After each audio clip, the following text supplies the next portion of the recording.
Signaux sonores. Écoutons cette cymbale. Le signal électrique enregistré par un capteur a cette allure. Il a les mêmes caractéristiques que l'onde sonore dont il est issu. Comparons ce signal à celui issu d'une note jouée par un piano ou d'un saxophone. Quel lien peut-on établir entre ces signaux sonores et la perception de ces sons? Sur l'enregistrement relatif au saxophone, on remarque qu'une portion de courbe, surlignée en rouge, se répète à intervalles de temps égaux.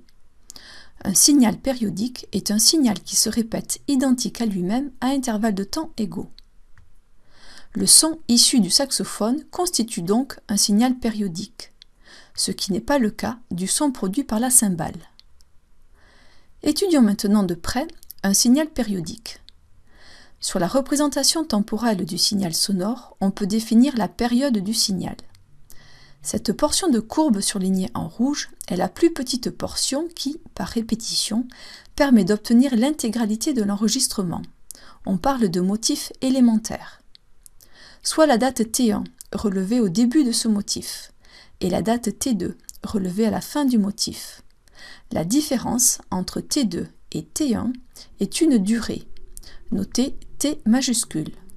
Cette grandeur exprimée en secondes est appelée période du signal. La période T d'un signal sonore périodique est la durée d'un motif élémentaire. La période est directement liée à une autre grandeur, la fréquence. La fréquence est le nombre de fois où le motif élémentaire se répète en une seconde. Par conséquent, quand T diminue, la fréquence F augmente. La fréquence est égale à l'inverse de la période. Si la période s'exprime en secondes, la fréquence s'exprime en hertz. L'unité hertz est donc équivalente à des secondes à la puissance -1. Intéressons-nous maintenant au lien que nous pouvons faire entre le signal sonore et la perception de ce son. Écoutons le saxophone jouer cette note. Comparons avec cette autre note. Dans le premier cas, le son est perçu plus grave. La fréquence de ce signal est plus faible et on dit que la hauteur du son est basse. Dans l'autre cas, le son est perçu plus aigu, sa fréquence est plus élevée et on dit que la hauteur de ce son est plus élevée. La hauteur du son est liée à sa fréquence. Écoutons à présent le saxophone jouer un Do grave, puis le piano jouer la même note. La hauteur du son est la même note est jouée. Ces deux signaux sonores ont la même période, donc la même fréquence. Le motif élémentaire n'a pas la même forme.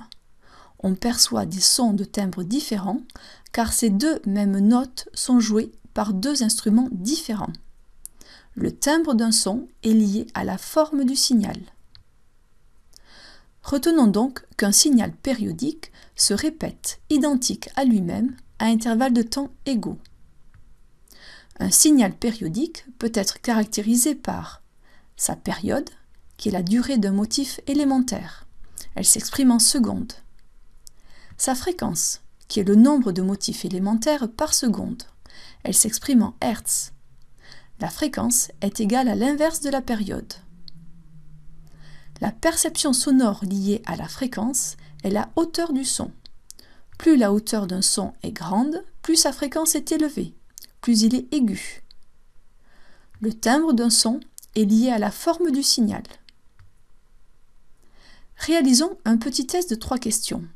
Mettez en pause lorsque le symbole suivant s'affiche pour prendre le temps de répondre. Choisir les bonnes réponses. La fréquence d'un phénomène périodique est A.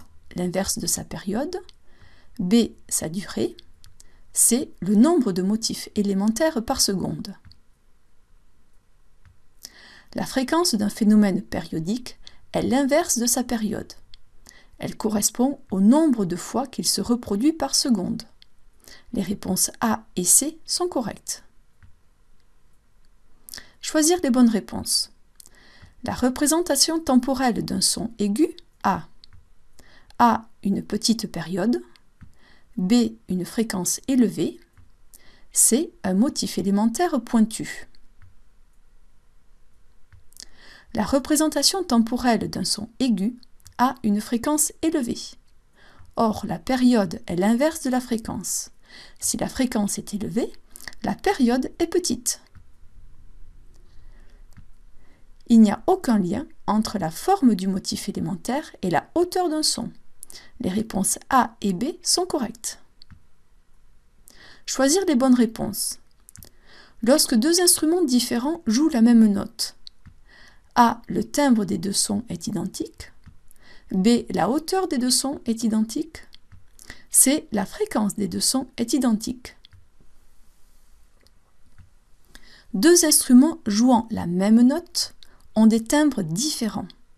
Ils jouent la même note. La fréquence des deux sons est identique. La fréquence étant identique, l'oreille entend la même hauteur. Les réponses B et C sont correctes.